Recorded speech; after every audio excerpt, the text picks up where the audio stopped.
কলকাতার চিকিৎসককে ধর্ষণ ও হত্যার ঘটনা হার মানাবে মধ্যযুগীয় যে কোনো বর্বরতাকে।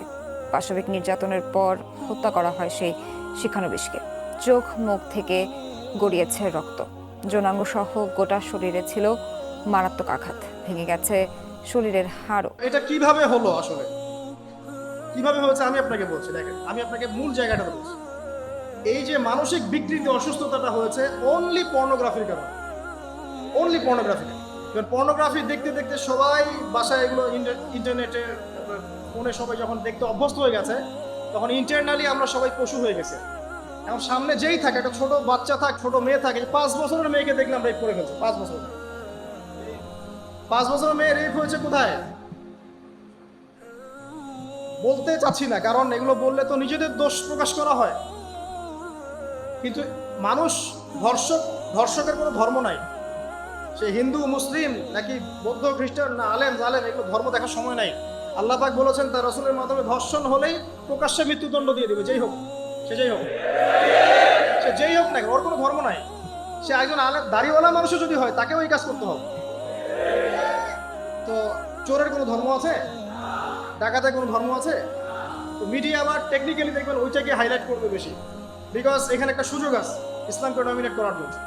কিন্তু সেম ঘটনা কিন্তু অনেক বড় বড় সেকুলার প্রতিষ্ঠানে ঘটেছে, ওগুলো কিন্তু আমরা হাইলাইট করতে দেখি না। এটা আমরা বুঝি ইন্টেনশনটা কি। তবে এখানে একটা বিষয় ক্লিয়ার করতে হবে যে পাপী যেই করুক তাকেই শাস্তির আওতায় আনতে হবে। আল্লাহ পাক তৌফিক এনায়েত করুন বোঝার। এখন এমন একটা সময় চলছে, বাচ্চারাও এগুলো থেকে নিরাপদ না। 5 বছরের মেয়ে, 7 বছরের মেয়ে, কয়দিন আগে দেখলাম যে 2 বছরের মেয়ে, নাউজুবিল্লাহ, তার সাথেও নাকি এরকম ঘটনা ঘটেছে, এবং উত্তরবঙ্গেরই ঘটনা এগুলো। আর এগুলো শহরের চেয়ে এখন গ্রামে বেশি হচ্ছে। কারণ কি জানেন, গ্রামে তো আগে মানুষ এই উন্মুক্ত পোশাক আশাক দেখতো না খুব বেশি। এখন যখন পর্ন চলে আসছে হাতে, বাসায় সব এগুলো দেখছে, তখন গ্রামে দেখবেন ধর্ষণ বাড়ছে না? এটা নিয়ে আমি আলাদা লেকচার দিয়েছি যে কতগুলো ধর্ষণ হয়েছে এই পর্যন্ত। এই বছরই লাস্ট এই বছরই দেখবেন রিপোর্টেড 1337টা রেপের ঘটনা ঘটেছে এই বাংলাদেশে। অ্যালার্মিং বিষয়। আর আমেরিকাতে প্রতি 6 জনে একজন রেপ হয়, আর রেপের রাজধানী হচ্ছে সাউথ আফ্রিকা, ওখানে প্রতি 3 জনে একজন রেপ হয়। তো এগুলো কিভাবে হচ্ছে? Only because of pornography. এটা যদি এখনো বন্ধ করতে না পারা যায়, আগামী ভবিষ্যৎ খুব খারাপ হবে।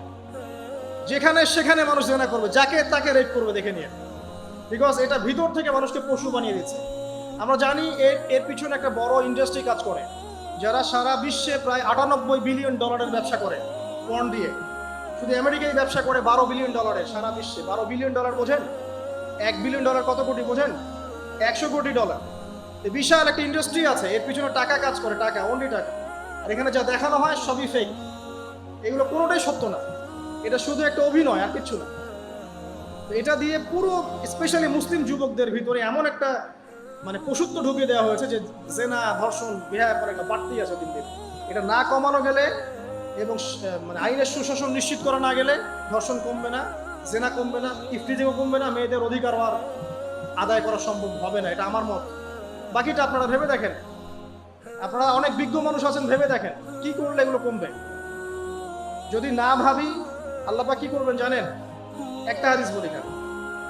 যায়নাব বিনতে জাহাশ রাদিয়াল্লাহু আনহা তিনি বলছেন, ইয়া রাসূলুল্লাহ সাল্লাল্লাহু আলাইহি ওয়াসাল্লাম, আনুহলিকু ওয়া ফিনা সালিহুন, আমাদের মধ্যে সৎ লোক থাকা অবস্থাতেও কি আমরা ধ্বংস হয়ে যাব? আমাদের মধ্যে সৎ যে অনেক ব্যক্তি আছে, তারা থাকলেও কি আমরা ধ্বংস হয়ে যাব? নবীজি বলছেন, নাআম, হ্যাঁ তোমরা ধ্বংস হবে। ইযা কাসরাতিল খাবাস, যখন নোংরামি, অশ্লীলতা, বেহায়াপনা বাড়তে থাকবে, আলেম জালেম সব ধ্বংস হবে।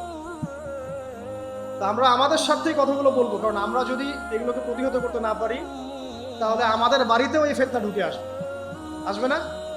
আসবে। দেখে নিয়েন। আল্লাহ পাক বোঝার তৌফিক এনায়েত করুন। আমিন।